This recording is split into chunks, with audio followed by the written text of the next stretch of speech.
Hey folks, it's your pal Mike Shea from slyflourish.com and twitter.com/slyflourish, here with another episode of Sly Flourish's Lazy DM Prep.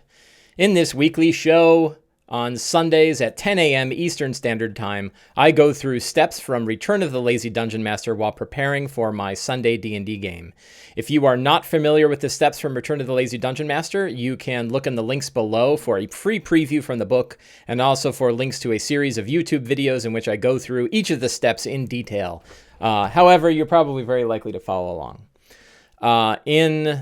This show is sponsored by my fine backers at patreon.com. If you wish to support the Sly Flourish Empire and help feed the poor kitties that are showing up over there, then please support me on Patreon. Your funding goes to help support this show and to support the writings on slyflourish.com and keeping the website up to date and a bunch of other stuff. So it is a great way to give back if you have not given back any other way. If you can't afford it, don't worry about it. But if you can and you'd like to give back, that's a good way to do it. My co-host, that is one of my co-hosts, that is Carson. I don't know where Maliki is. Maliki will be around. I think Maliki's down below. It looks like Carson's looking for Maliki. They like to be on camera too.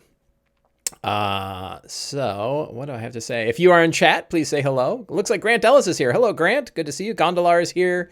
King Butterfree. Hey, my mom is here. Hello, Mom. And Dyson. What is the cat doing? Cat's doing stuff. Yeah, so all is good. So I am in the middle of running play tests for my the adventures that I published in, or I'm publishing and working on right now, in Ruins of the Grendleroot. If you have been in a cave or have not been listening to me at all in the past 60 days, you may not have heard of this. I am working on a new book of 10 adventures set in Blackclaw Mountain. These are 10 easy to run, easy to prep adventures built on the principles of Return of the Lazy Dungeon Master. And you can see the free preview of this book of adventures below. That includes one of the adventures, Call of Starsong Tower, which is right here. This is a level 1 adventure set in the mountain where you get to explore an old ruined tower and find out about the mysterious corruption of the Grendleroot that is occurring in the cellar. It's got maps by Elven Tower. It's got artwork by Jack Kaiser. It's fully edited by Scott Fitzgerald Gray, veteran D&D editor, and I couldn't be more proud of it. And I am working diligently on the other 9 adventures. And as part of that, I am playtesting these adventures with my 2 groups. I have a Wednesday group and a Sunday group. And we are, both groups had agreed to playtest the adventures, and we are preparing for the last one. So I have run all 9 of the previous adventures, or all 8, at various points. There's one of them that I ran a long time ago, and I might see about running that one again. I'm not sure. We'll see. I'm going to do some editing on it, and if I feel like it needs more playtesting, I'll give it another playtest. King Butterfree says, that art! Yes! When I think about publishing adventures, my hair is all goofy. When I think about publishing adventures, I think about what are the things that an adventure can provide that typical DMs cannot. And a big one are art and maps. That trying to get artwork like the artwork you see here is not something that typically a D&D DM can do on their own. So I have Jack Kaiser doing all of the internal art, and all of the location art, and Brian Syme doing all of the character art for this book. That is the Kickstarter ended a couple of weeks ago, and all of the Kickstarter funding is helping to fund artwork like that. So yes, artwork is a big one. Good art, good editing, good maps. Those are really big things that you get when you buy published adventures. Look at that picture. Isn't that awesome? That's Deepdelvers Enclave. That's the kind of stuff that you get when you're buying a published adventure, and that's the thing that I really pushed heavy. Of course, I want to have adventures that are good to run too, which is why that's the other one is playtesting. Typically, if you're a home DM running your own adventure, you don't get to playtest your adventure. You run it and you see how it goes, and hopefully it goes okay. But if you're buying adventures, hopefully you're buying adventures that have been playtested by other people, and they have kind of carved off some of the sharp edges and made sure that the adventure runs sort of the way it's supposed to and that holes were filled in. And that is exactly what we're doing now. Hang on, drink.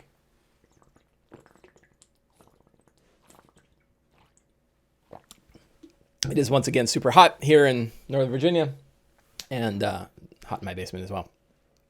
So luckily I have water and coffee.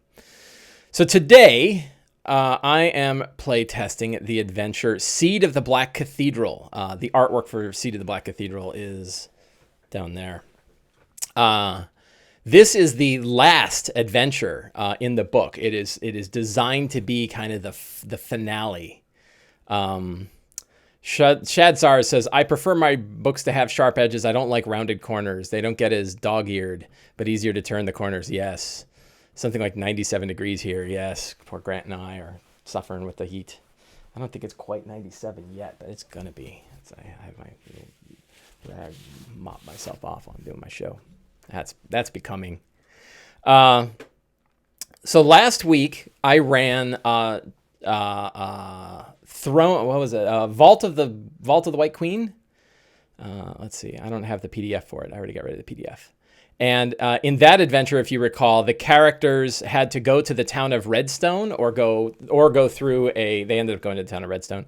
They had a choice of going to the town of Redstone or going through the Field of Bones in order to reach the Vault of the White Queen, who was a vampire whose help they needed to quiet the Grendleroot. Quite an adventure was had. It went well. I ended up doing a fair bit of editing on it afterwards, and it's a tricky adventure because it can end up shorter, right? So one of the things that I was generally worried about with the playtests and seeing it with the playtests is that they're intended to be kind of 4-hour adventures, 2 to 4 hour adventures, but they were running a little light, and part of the reason is that they had multiple paths to get to the ending, and some of those paths were like the paths of least resistance, and the characters could kind of, leapfrog, not quite to the end, but close to the end. So one of the things that I've been thinking a lot about in edits is of what dials exist.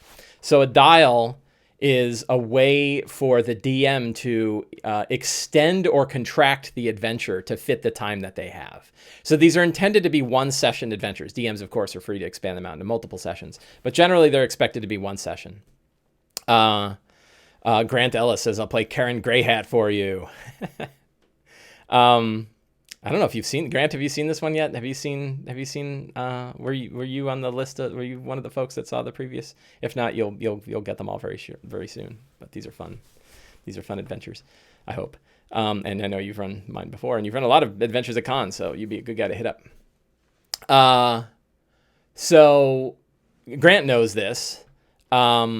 That when you're running games at conventions, time is a major issue. Now, or you're just, I think time is a major issue, period. It's less of an issue when you're running an ongoing campaign with a home group, because you can just sort of stop whenever you want to stop and start up wherever you want to start.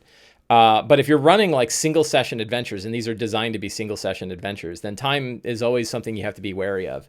And it's something that I was very wary of writing these, and may have been initially a little too conservative with time, in that they can be finished relatively quickly. So one of the things I want to put in the adventures is ways to tune them. So many times, I don't know if I have one in here in Seed. Let's take a quick look.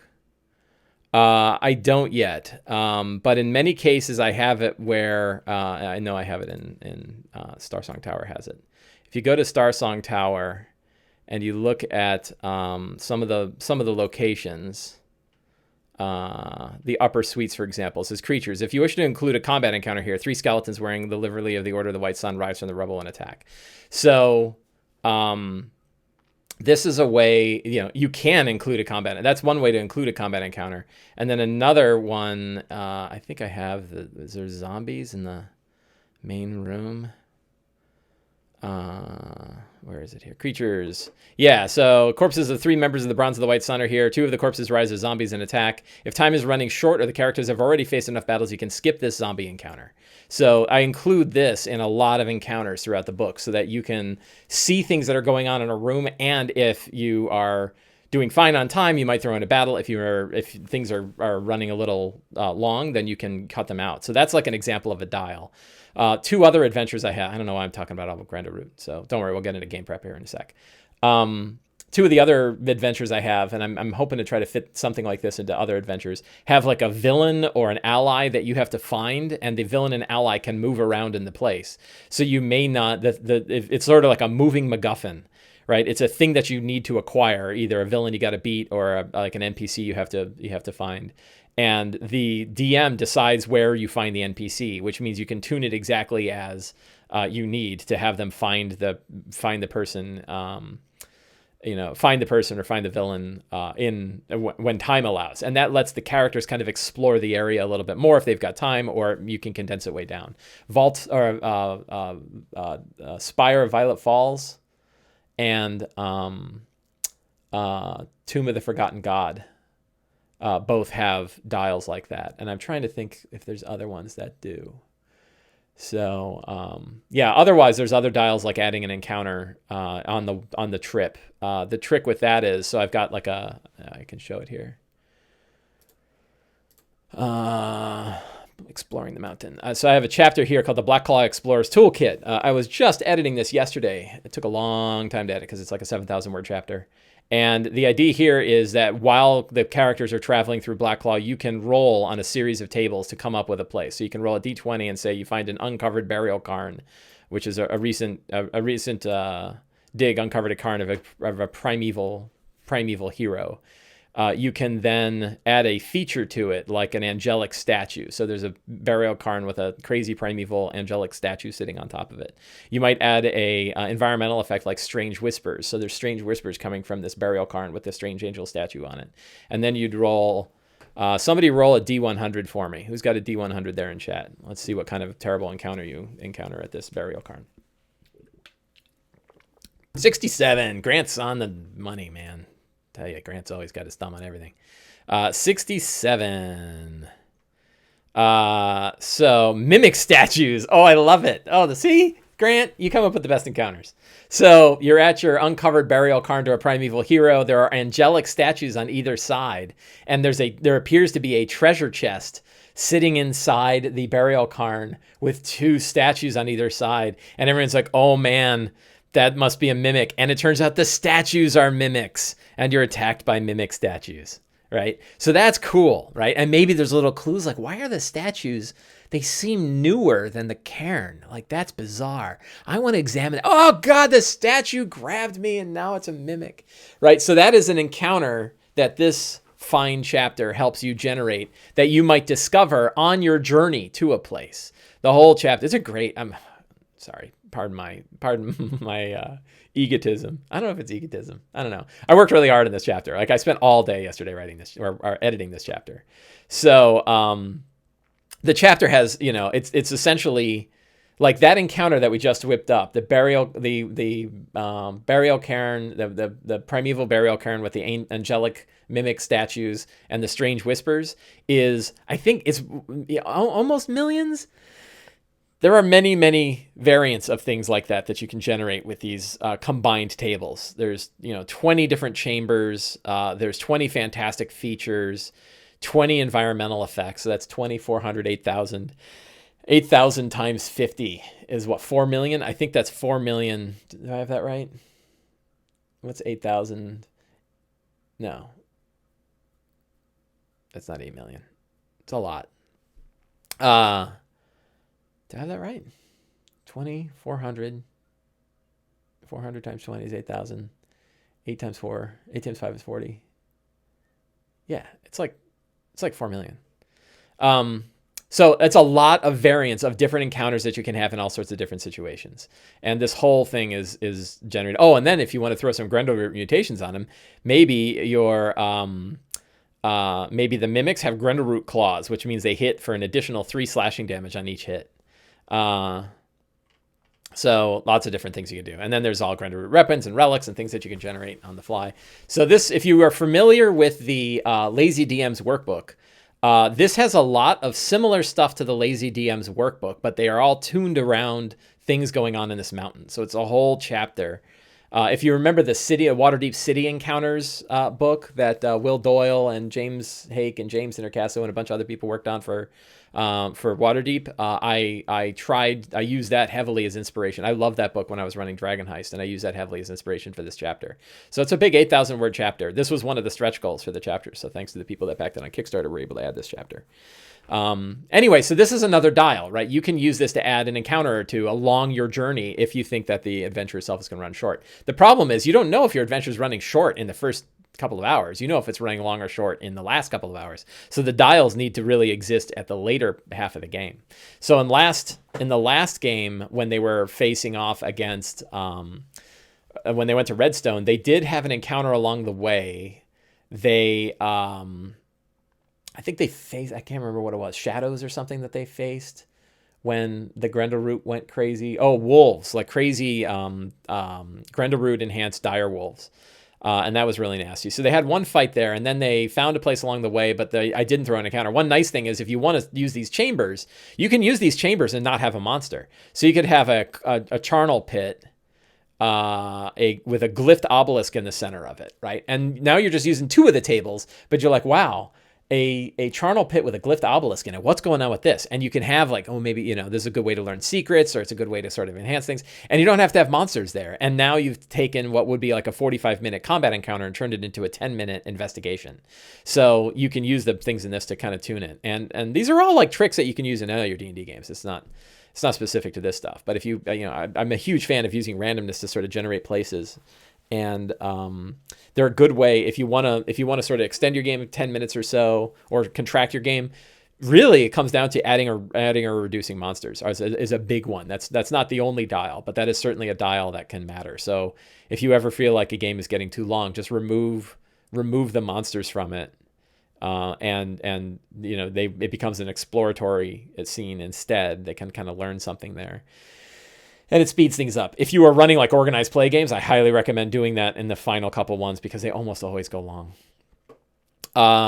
Anyway, being sensitive to that meant I was very worried about it for these adventures. And now, in some cases, they came out to be a little short. So like one of the dials that I added into the Vault of the White Queen was that the hostility of the people of Redstone and the hostility of Threx, who is the vampire guardian for the White Queen, their hostility goes up if things are going too quickly and easily. They get angry, we make them get angrier. So in Threx's case, he wasn't going to listen to him. They were definitely going to have to fight him, and they did. He fought them, and he was zipping around the battlefield, stabbing him with his greatsword, and it was really pretty cool. So I'm still tweaking Threx in that one. So what happened in it? They went to Redstone. They talked to the people of Redstone. One of the characters talked to, what was the name of the character? She's a great name. Snax, the Kobold bard, used speak with animals to speak to a pig. And the pig told him all kinds of secrets. In this case, the pig was the secret guy. And this is really like the key to secrets and clues, right? That secrets and clues can come from anywhere, including the mouths of Babe the pig. And so she cast animal friendship on the pig, or speak with animals, and the pig said like, yeah, they do all this weird stuff. Once a year they all get in a line and head up into that cave up north, and that's really weird. And then they come back and they sleep for like 2 days. And so they learned all sorts of stuff from the pig. And then they went and they talked to the priest, and the priest confided in her and gave her the amulet that she needed to convince the White Queen to stop the Grendleroot. And they went to the vault and they saw Threx, and he's sitting there, this vampire half-orc with a greatsword, and his eyes are closed. And somebody tried to mage hand his sword, and he just like grabs the sword and disappears and reappears behind the person, stabbing him with the greatsword. It's pretty badass. And so they fought Threx and some phase spiders. Then they killed Threx, and then they got the gate open and the door open to the vault, and they talked to the White Queen, and the White Queen said, I will do what you ask, but you killed my guardian, so somebody's got to act as my guardian. And the characters are like, I'm not doing that. I thought like immediately somebody's like, oh, vampire? I'm in, right? But nobody was like that. Who doesn't want to be a vampire, right? But whatever. Oh, Carson wants to be a vampire. So they talked to her, they convinced her, and she said, I want a thing. And she says like, and so Snax is like, well, I know a really great pig. And the White Queen is like, show me the pig. And so they go to the White Queen's walking through the town, walking in the muck, walks over to the pig. The pig's like, yo! And she looks at it and she's like, yeah. And she cuts her wrist open, and the pig's like, whoa! Ah. And then the pig turns into this huge, fiendish, dire vampiric pig. And now she has a war pig named Snortigus Rex. Snortimer was the name of the pig, and Snortimer became Snortimus Rex, the guardian of the White Queen. So she now has a fiendish, dire, vampiric pig that guards her, giant boar that guards her thing. So let's do a little exercise and say, like, how would you, if you were running a game and the characters decided to come back and they had to fight Snortimus Rex, how would you do a stat block for Snortimus Rex? And so we go to D&D Beyond, and this is a little trick that I like a lot. And I think they have giant boars. Isn't that a standard monster? Yeah. So you have your giant boar, right? Not exactly great. It's 42 hit points, challenge rating 2. It has a charge attack, tusks. It's relentless. So that's not bad. But you know what we can do instead is make a vampire spawn. And I think for this one, we would simply reskin the vampire spawn into a pig. And the only thing we would really have to change, I love the idea of a spider climbing war pig. The only thing that we would really have to change with this, the claw attacks and stuff would all become gores, right? The bite would still be there.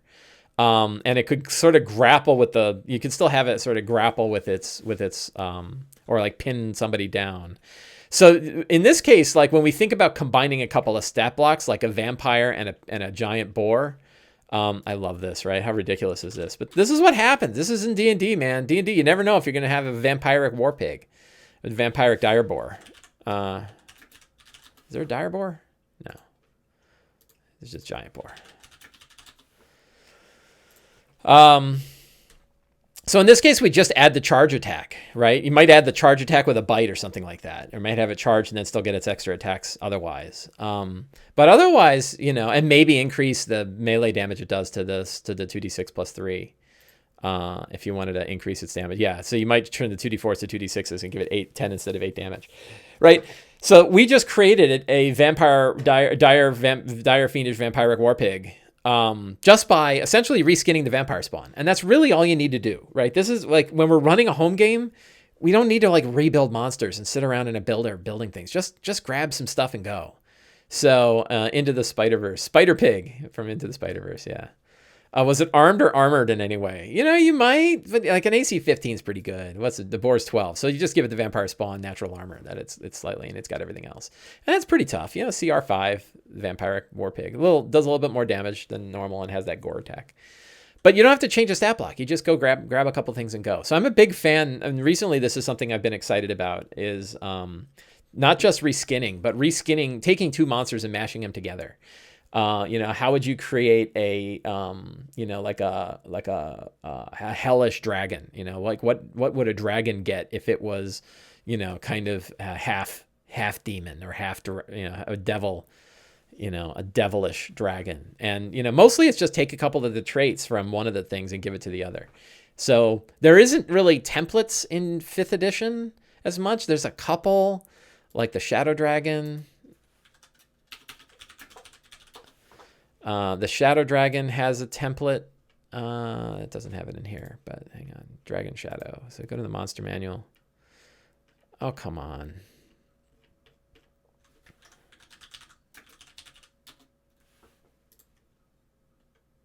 So, oh yeah. So here's like the Dracolich template, right? And it's just like, you know, Dracolich template may retain or lose any of its lair actions and has its fifth, but it gates these like 1, 2, 3, 4, you know, 5 different effects. The Shadow Dragon is the same way. You know, 1, 2, 3, 4, 5, 6, 7, you know, 7 different attacks that a Shadow Dragon gets. So you can sort of think of the templates the same way. Like you would think the vampire template would go the other direction, and it could. You could essentially take vampire spawn, you know, vampire spawn traits and apply them to a boar. The problem is that like the boar is really pretty weak. Like that's, you know, giving us a CR2. So in this case, I think it actually works better to take the boar as the template and apply it to a vampire spawn. So in this way, you can sort of take any 2 stat blocks and make them templates for another. I ran a campaign before where we had a stone giant lich. I'll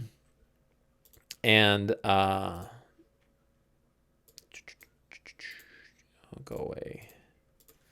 I think in this case, I looked at the lich and I said, well, the lich already is pretty, like the stone giant didn't really have much, like stone camouflage. But like when you look at the stats that a stone giant has and you look at a lich, like the lich is tougher in all ways. So you're like, maybe give it higher strength, right? Give it that CR23 strength, which might affect its paralyzing touch.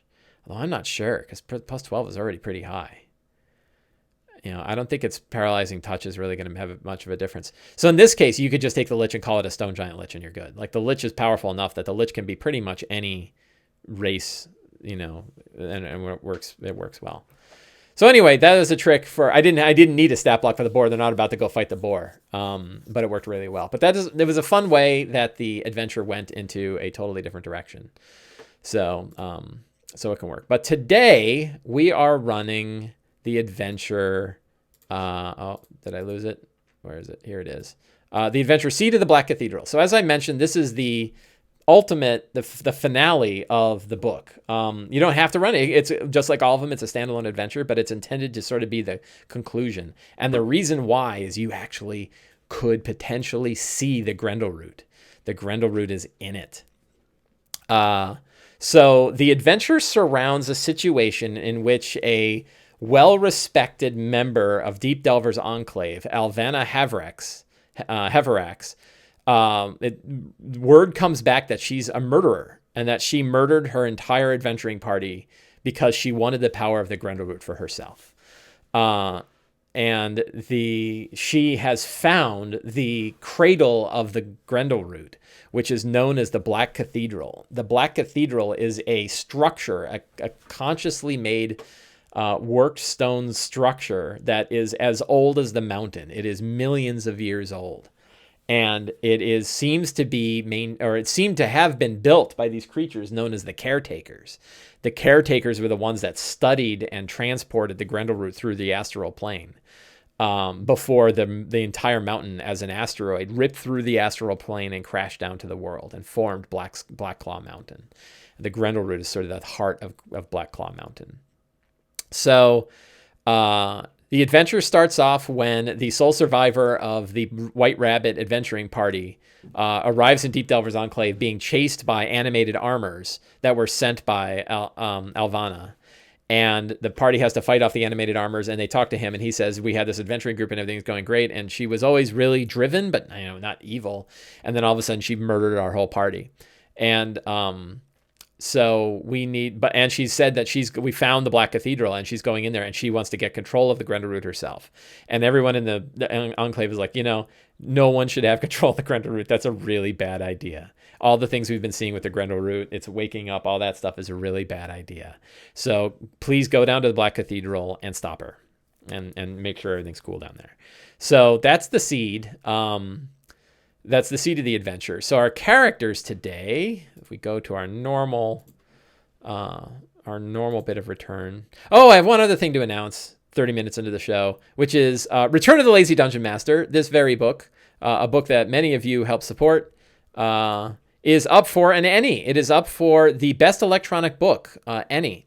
So if you are a fan of this book and you believe it deserves it, please go to, I got to bring, oh God, I'm so, too many windows. Whoops, that's not right. Please go to the ENnies, ENnie-awards.com/vote/2019 and select one. Make sure that or one or whatever number you believe it deserves, but one is the best. And that will help me and it'll help this book get even more visibility. So it is a great way to support the book for free. So I would ask that you please do that. You would be forever in my debt. I will paste it into the, here's the chat window. So this is the page and you can go down to the section. I've already voted for best electronic book down here. You'll never guess what I voted for. Essentially you click it. I'll click on cartography. It gives you a list of them and you can select the number. 1 is your favorite. So make sure to select them in order of favorite to least favorite. You don't have to vote for them all. You can just vote for 1 or 2 of them. So you can do that for each of them. It records your vote period for each section. So you don't have to vote for everything. It's very easy to do and it'd be a big help. Okay, so with that said, what was I talking about? ENnies. Oh, yeah, notes. So let's go back to bring up a cool picture of the Black Cathedral. Oh, thank you. Horror Buns did it. Thank you very much, Horror Buns. I appreciate it very much. So characters.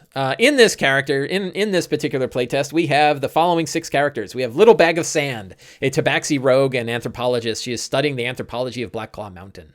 We have Adrick Foamtankard, a dwarf light cleric. Hanseth. I don't know who Hanseth is. I don't know what that means. Member of the Order of the White Sun. So he's always very interested when Black Star and White Sun came up. In fact, he was the one that found out that the White Queen is actually one of the archmages of the Black Star, a villain against the White Sun. But he was like, oh. We have Snax, a kobold bard living underneath Deepdelvers Enclave and has a mouse named Boris and knows about things underneath and named the Horned Pig Snortimer. We have Vale, a Vidalcan evoker wizard and Grendleroot sage. And we have Rissa An, a fighter wizard Githyanki astral traveler who knows about the coming of the Grendleroot and knows about the caretakers and has something named Blaze. I forget what that is, named. The category is Best Electronic Book.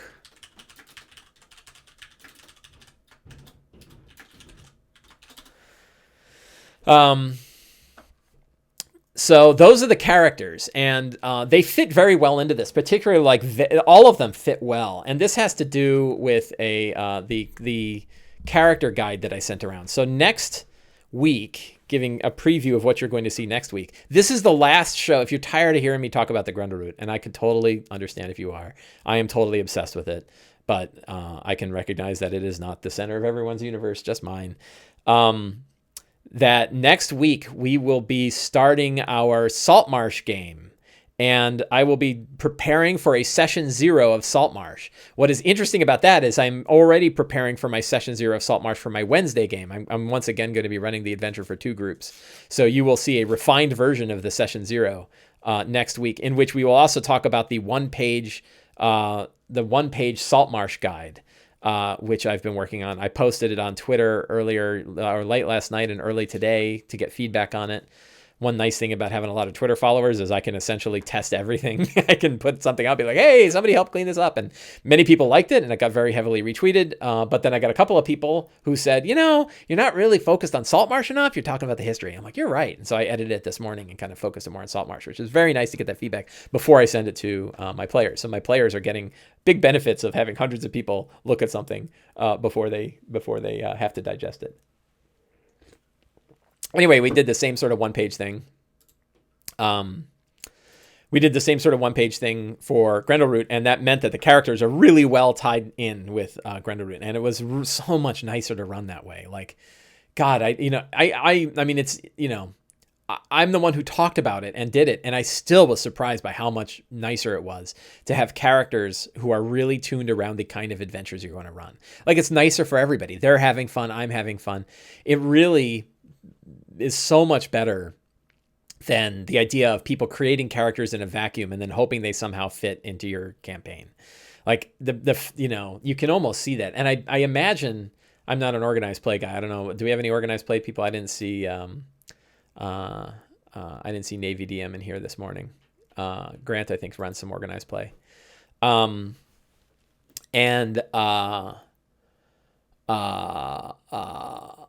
What was I talking about? Yeah, so in organized play, people are building their characters and growing those characters in a vacuum, like on their own. They might play the same series or the same adventures as other people, but generally they're like, it's a little off. So it's like your character that was in Maulmaster is suddenly in Waterdeep, and then suddenly in Chult, and then suddenly back in Skullport, and that, it's hard to keep your character tied to the story when stuff like that's going on.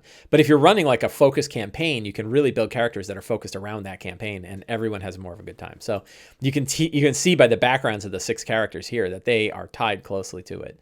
So those are who the characters are, and that's good to, once again, we kind of put those characters in our mind. Particularly, I think Rissa An and Vale are going to have a big part to play in recognizing what's been going on. So then we have the other 7 steps: the strong start, the scenes, secrets and clues, fantastic locations, notable NPCs, monsters, treasure, and then we have my after game notes and my playtest notes. And instead of sort of writing those out here, we're going to look at the adventure itself. So let's pop back to the adventure itself, and we will look at Seated Black Cathedral. So we're going to do these a little bit out of order from the normal steps. We will start with our notable NPCs. And the notable NPCs are Alvana Havrix. Now, one of the fun things about this is there's this whole talk about, like, well, maybe she's corrupt, right? Like, she was nice, and then she suddenly turned into a murderer. Well, the truth is she's just a psychopath, right? Like, she always was using people to get what she wanted. And she's the only little secret is that she is a great granddaughter of Sorum, of one of the 9 archmages of the Majocracy, the Black Star. She has this legacy. And in fact, she has a shield guardian that used to be one of Sorum's shield guardians. And she used this shield guardian to murder her own friends. So there might be like a mystery of like, was something corrupting her or not? And the answer is no, not really. She's just, she's just a psychopath. She doesn't care about people. She cares about power. And, sometimes people who care about power are very charismatic when it comes to working with people. We have Seren Greyhat, who is a male gnome scout and was a member of the White Rabbits. Seren was there when Alvanna took over the group when their previous leader, Urban the Tankard, fell into a rift three years previous. Now he realizes very likely Alvanna had killed Urban to take over the group and steer them towards the uncovering of the Black Cathedral. So that's sort of mysteries that can be sort of brought up when the characters are figuring this out. We have our secrets and clues. Secrets and clues include Alvanna was always a charismatic explorer, but was known to only work with people who could get her what she wanted. Alvanna took over the White Rabbits when their previous leader fell into a rift. In truth, she had her shield guardian throw him over the edge. Alvanna is the great-granddaughter of Sorum, one of the 9 archmages of the Majocracy, the Black Star, that once ruled over the city of Shadowreach. I'll edit that later, I think. Let's see.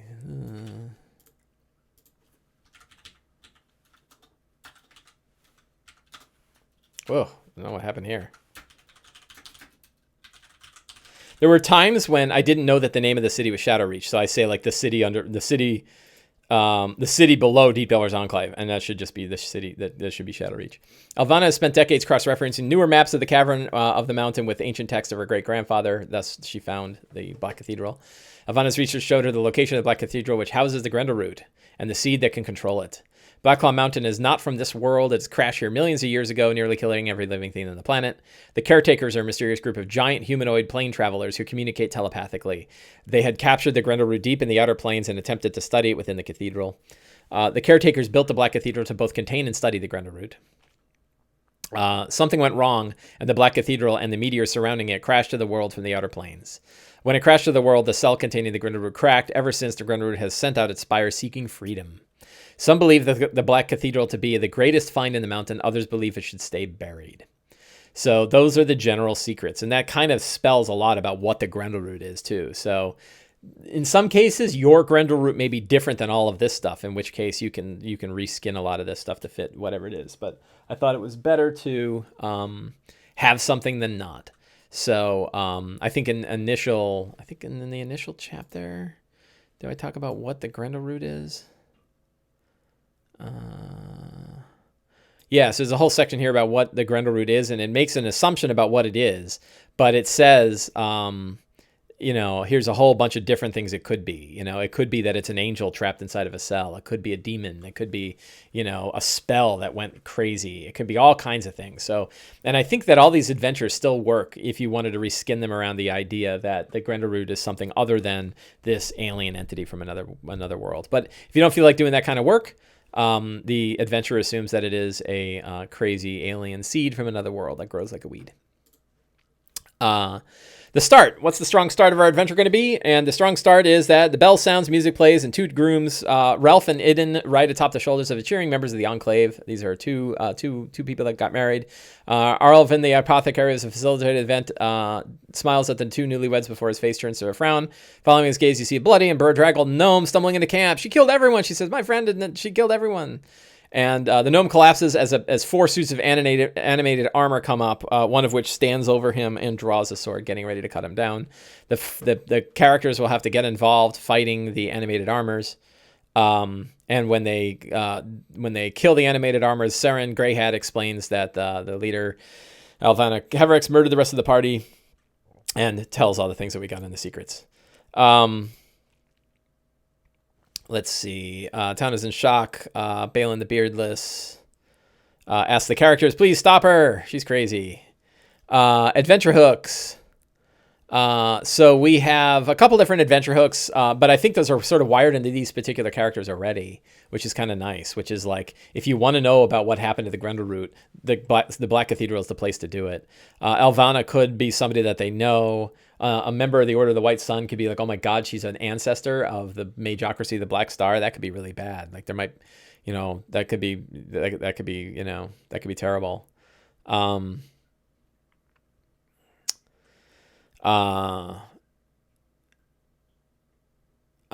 So here's a shadowy amulet that he might give over that has the possessor. I don't know about giving him Magocracy amulet because it might go right back to the Magocracy again. So that is the start, and those are kind of the hooks that draw people in. I think it's pretty straightforward. I don't think it's going to be hard to convince anybody to go do this stuff. I almost dumped my coffee on the floor. That would have been terrible. So scene-wise, the characters are going to travel to the Black Cathedral. I will probably roll on my the Explorer's Toolkit to have them discover something along the way. I don't think I'm going to put a battle in there. I don't need to test a fight, so I think I'm just going to have them discover a place. And I'll roll randomly on it at the time. I'm not going to generate one now because I think it'd be more fun to do it at the table. It's like cooking at the table. Will there be a cake at the wedding? There probably will be. Somebody's probably going to fall into the cake. Right? I have a feeling someone's jumping into that cake when those armors come. Or maybe saving the cake will have to be some kind of skill challenge. Save the cake. So let me pull up. Let's see. This is the nice thing about having multiple windows is I can bring up the map. I do not yet have a color map of this adventure. I have all the maps but two. And this is one that... Elven Tower is currently working on. So I have the black and white version while we go through it and make sure that all the little details are right. It still looks really awesome. So I'm really, even with a black and white map, I'm very happy. So there are essentially, let's see if I can zoom this in just a bit. There are two ways into the mountain. One way is you come through a hole that leads down into one. So if you look at that image, this image is from Area 1. And it's from somebody rappelling down. And this is how Elvana got here into it. But there are actually two entrances. There is another entrance, Area 2, where an Etten and his Grimlock followers are kind of worshiping the area and sort of protecting it. And you have to sort of deal with them. So if you don't want to go down the big hole, you can instead travel through Area 2 and deal with things that you find there. So Area 1 is the cathedral itself. And it was here where she threw down the other members and they all died falling to the ground. And then she herself levitated down and her shield guardian jumped down and then smashed to the ground in like a 3-point fall. But down at the bottom, it's slick with oil because a black pudding came in and ate the remains of the white rabbits. So when you get down here, you end up fighting a black pudding. Black puddings are always fun. I might give it a Grendleroot mutation too. A black pudding. Maybe I should probably add a Grendleroot mutation to that. Why not? Playtest notes. Add Grendleroot. Add a Grendleroot mutation to the black pudding. A Grendleroot mutation we can pull from here. We could come up with something else. But particularly because it's so close to the Grendleroot, it probably has one. So it could be like a weird sort of mental effect. These are the different effects, but one of them, maybe it can cast Charm Person on it and try to get somebody to devour it. That would be a good one. Like, the Grendleroot, the black pudding can sort of telepathically make someone want to lie down. Like maybe it can cast Command, although I think I'm using Command somewhere else. But that might be a fun thing to add. And that way the monster's a little different. Slightly different than just a standard monster, which I think can be fun. So 2 is the Grimlock Lair. And if we look at number 2, you can see it in the map over there. There is like a hut and a bunch of Grimlocks have made their home near the wall. They have an Etten named Grin and Gun, who rule over the tribe and reside in the hut, and there are maybe 10 Grimlocks. That 10's a lot of Grimlocks. We'll probably do 6. You don't want people fighting here forever if they get into a fight. They worship the large stone face, And the stone face is a let's pull get my other window.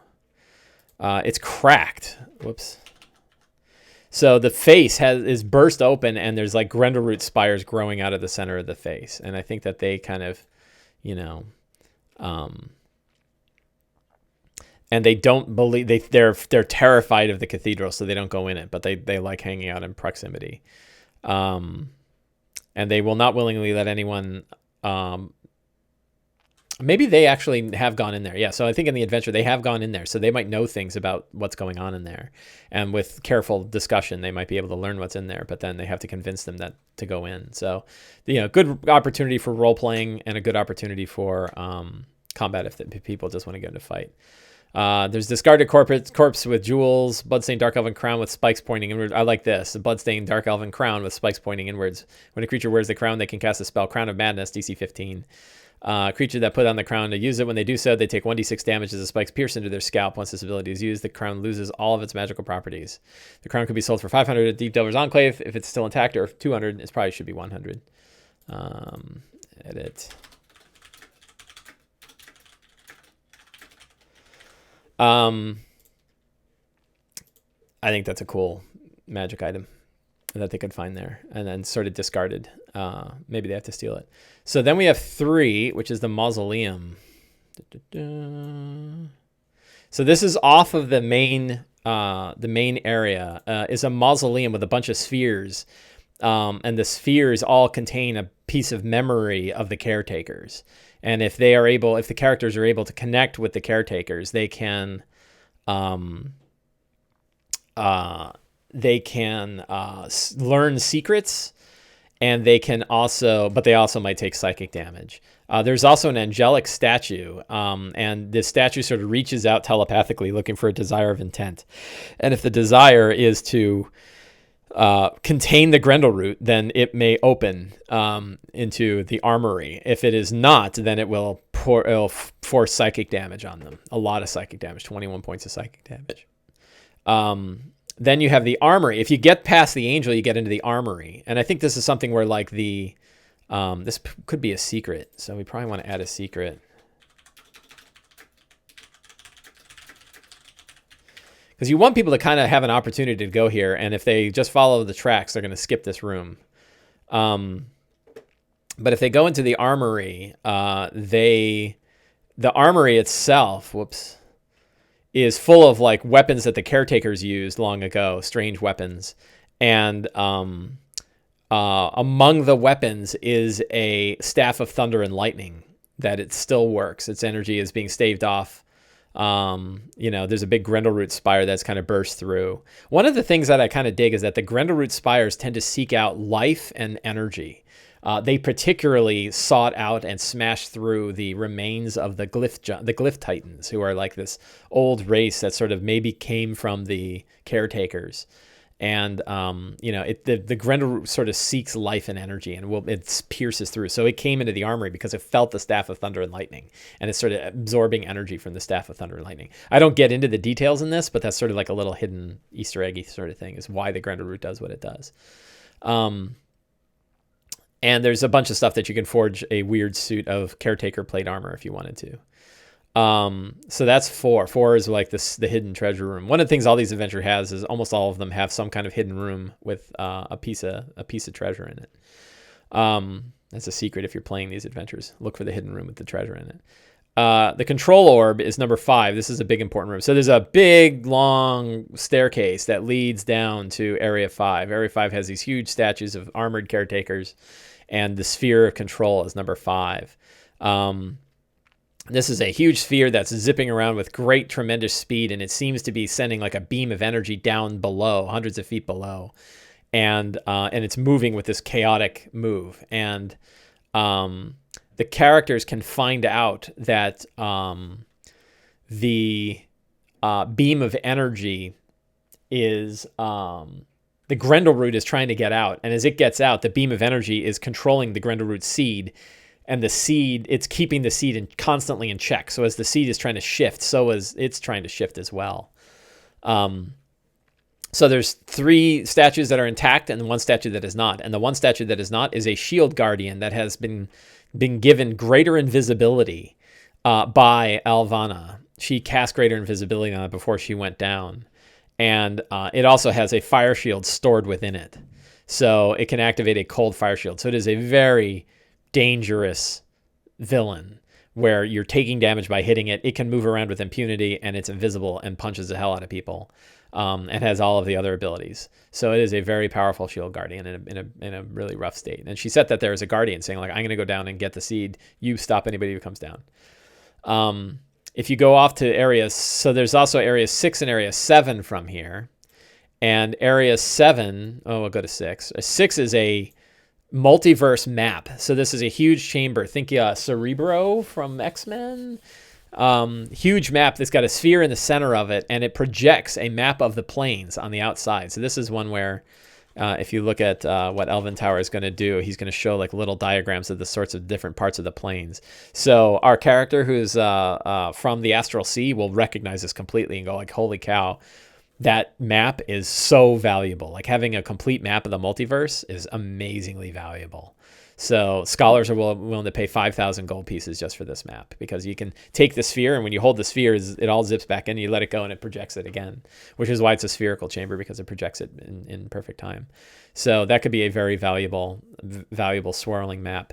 The hard part here is I need to give characters a hook for going to these other 2 chambers. That they need to have a reason to go to chambers 6 and 7.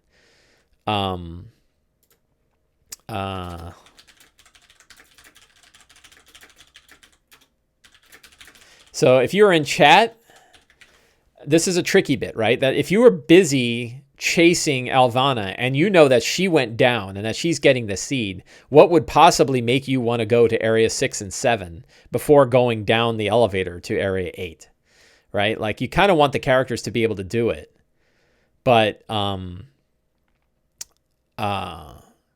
otherwise they're going to miss these rooms, right? And I didn't want them to be in sequence, but you kind of want, so I want there to be enough motivation for them to explore these other 2 chambers without feeling like, oh, I don't have time to check out those other things.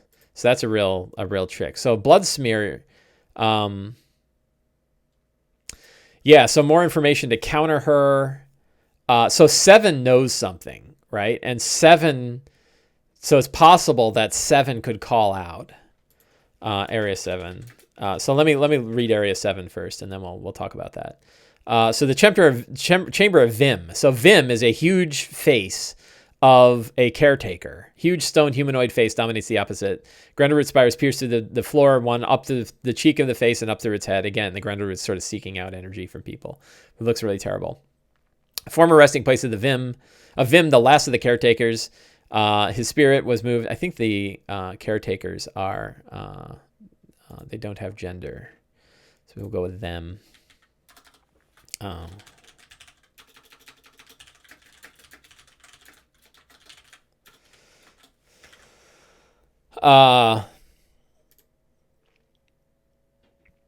So you can speak to Vim, and Vim can tell them the danger of screwing around with the Grendleroot. So again, it's difficult to understand. You might take psychic damage, but on a success or failure, the bond is established anyway. It's just, are you hurt while it happens? Flood the mind with attempted communication. They can learn secrets and clues. I got a cough, hang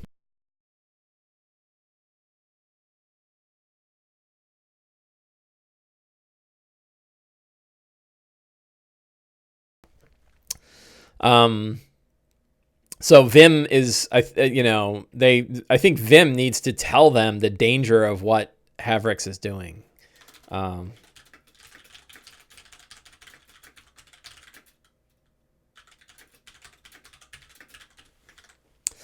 So that is one thing. Like while they're in 5, one of the characters can be randomly touched by the being in 7 that says, basically shows danger and that it has information that they may want. And that would be a good reason for them to go travel to 7. They can skip it if they don't think they have time. Oh, am I still muted?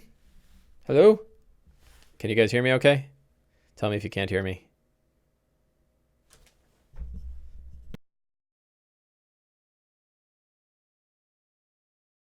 Ah, you guys can hear me. Okay. Sorry. I was worried about Dragon Make. So, that would be a good reason for them to travel there, is if one of them is communicated, if Vim communicates to one of them and says, hey, come talk to me, I've got information. So that would work. So then in the bottom of 5 is a floating disc, and the floating disc takes a character down to Area 8. And Area 8, whoops. I don't want to do spoilers. Area 8 is the seed of the Grendleroot. Damn it. Chamber of the Seed. So here, Alvanna is attempting to disrupt the beam so that she can take the seed. She is blasting it with wands of lightning, with her wand of lightning, to try to break the seed outside of the beam so she can use it. If she hits it with 3 lightning bolts, it's knocked from position. The seed of the Grendleroot, then you can have sort of a football contest where everybody's trying to reach around getting the seed. If somebody gets their hands on the seed, they can use it to fire Grendleroot spires up through the ground and hurt people. They can restore the seed with a DC Dexterity, Sleight of Hands, or Intelligence Arcana check. On a failure, they still manage to put the seed in place, but take 21 lightning damage in the process. They can also restore it using Mage Hand or another similar spell. When they do so, the Grendleroot goes back to under the control of the Caretaker's machine, at least for now. Her amulet controlling the Shield Guardian is destroyed, because we're not giving Shield Guardians to player characters. Sorry. So that's where like the big fight takes place. But then we have the final chamber. This is the one everybody wants, which is the Grendleroot itself. What is the seed of the what does the heart of the Grendleroot look like? And it's a 100-foot down. It's a large spherical chamber, 100 feet in diameter. I don't know if this is 100 feet in diameter. That might be too short. I think 10, 20, 30, 40, 50. So it's about 80 feet in diameter. And it is a long drop, and it contains the Grendleroot. And if you go down here, if you touch the Grendleroot or attack it, you take DC 20 Wisdom saving throw, it takes 70 psychic damage, and suffer a short-term madness effect. A character who succeeds in a saving throw takes half damage. Does not suffer. Characters 5 touching the Grendleroot can feel the tremendous power of a being as ancient as the cosmos. So you don't want to go down there, but you can peer down there, and there's a 100-foot shaft leading down to the Grendleroot itself, to the heart of the Grendleroot itself, and that is so. The money shot in this adventure is you get to peer down a hole and you see a huge eye looking up at you, and you realize like you are staring into the eye of a being that is tremendously old. So so there's that. You don't want to go down there and fight the Grendleroot. You'll just get killed. Anytime you hit it, it does a DC 20 Wisdom saving throw and takes 70 damage. If you roast it, can you brew it like a coffee bean? I don't think so. In fact, trying to get control of it is a really bad idea. So that is the adventure. It's a pretty straightforward, go hunt somebody who's doing a bad thing kind of adventure. But I think the whole theme of the Black Cathedral and the caretakers and the seed and seeing the Grendleroot and all this stuff, like, I think your characters will like it. You get a nice two juicy magic items, a Staff of Thunder and Lightning and a Wand of Lightning. That might be too much. I might, I might take away her Wand of Lightning, because you already get a Staff of Thunder and Lightning. So I'm going to yank that. Sorry, players.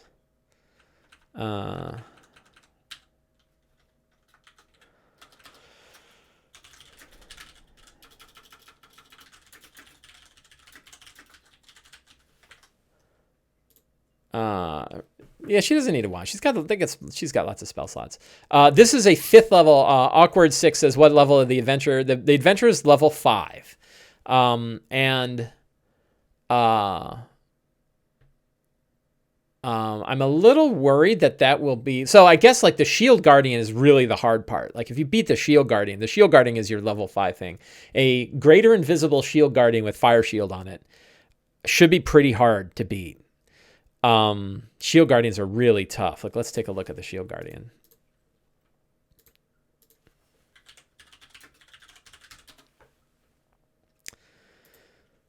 So I could add some animated armor. Maybe she brings some animated armor with her.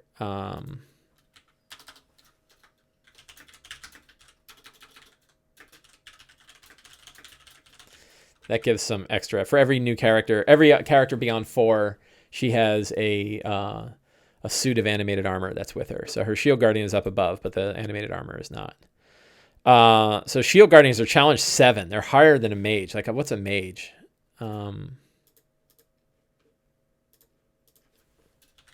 Mages are like 5. So her Shield Guardian is actually more powerful than she is. Yeah, she sees a 6, which should be a good challenge for a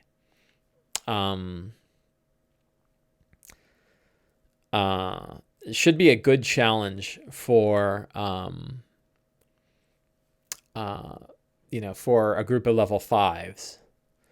But mages go down pretty quick because of their hit points, because they only have 40 hit points. Right? You can like fireball them and down they go. So she's gonna have to be pretty, she's gonna have to use shield, and she's gonna have to use counterspell to kind of keep herself. Yeah, so Awkward says that's going to be a tough part of the adventure for sure. Disadvantage on attacks. If it turns out to be too hard, then maybe it's just invisible instead of greater invis, and it shows up after it starts hitting people. So I can tune that pretty easily. Yeah, 2 fist attacks, 11 damage each. So it's not pouring. Oh man, 142 hit points. Wow, that's a lot of hit points. Maybe it's got fewer hit points. Because it did drop down that drop. So maybe it's damaged from the fall. We'll see. 142 is a ton.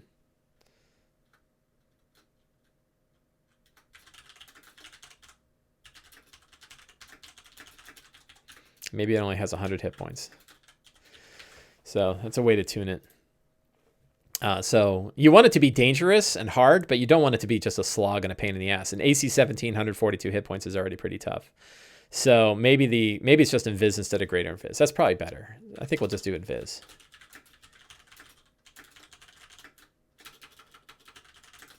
I'm not worried about it being too hard. I'm worried about it being just a pain in the ass. There's an invisible stalker in Storm King's Thunder hiding in a bag of holding for level 4 characters to deal with. Players don't die so easy. Yeah, I have in the game I ran on Wednesday, there was a invisible stalker. And no, that was the last one. Last Wednesday they fought invisible stalkers. And Wednesday. Sorry, I'm doing too many playtests. And I had 2, and I was like, 2 is crazy. It's going to be just 1. And they fought 1 invisible stalker, and it was still really hard because they're invisible and they get advantage on all attacks and disadvantage on all attacks against them. And if it's AC, it's reasonable at all. Like an AC 17 at disadvantage, that just sucks. That's just mean. So I think the fact that it's invisible works better than greater invis. So yeah, so that's the adventure. And, the nice thing is, having written in the adventure, it's a lot easier for me. I don't really have to do the same kind of prep that I do when I'm running another adventure. So this is the last of our episodes where I am going through and playtesting Ruins of the Grendleroot. So I hope you have enjoyed these series. I think we've done 3 or 4 of these, something like that. So this is probably a little series of Grendleroot. If you want to see other ones, you can look at previous shows. But next week, we will be doing session 0 of Ghosts of Saltmarsh. And we'll be talking about how to prepare for a session 0. We'll be looking at the player guide and the design of that. We'll be looking at the adventure itself and the hooks that kind of get people into that first adventure. So it'll be a good time. So we'll be getting back to more mainstream running the Wizards of the Coast published adventures next week. But I want to thank everybody for coming today. And I appreciate you all voting for Return of the Lazy Dungeon Master for the ENnie, and for helping support me on the Kickstarter and on Patreon and everything else, and just for coming and hanging out and chat. That's been great. For those of you watching on YouTube, thank you very much. And I hope you've enjoyed what you have seen. And hopefully you will be able to join us again next week when we begin our campaign for Ghosts of Saltmarsh. So thank you all very much, and go play some D&D.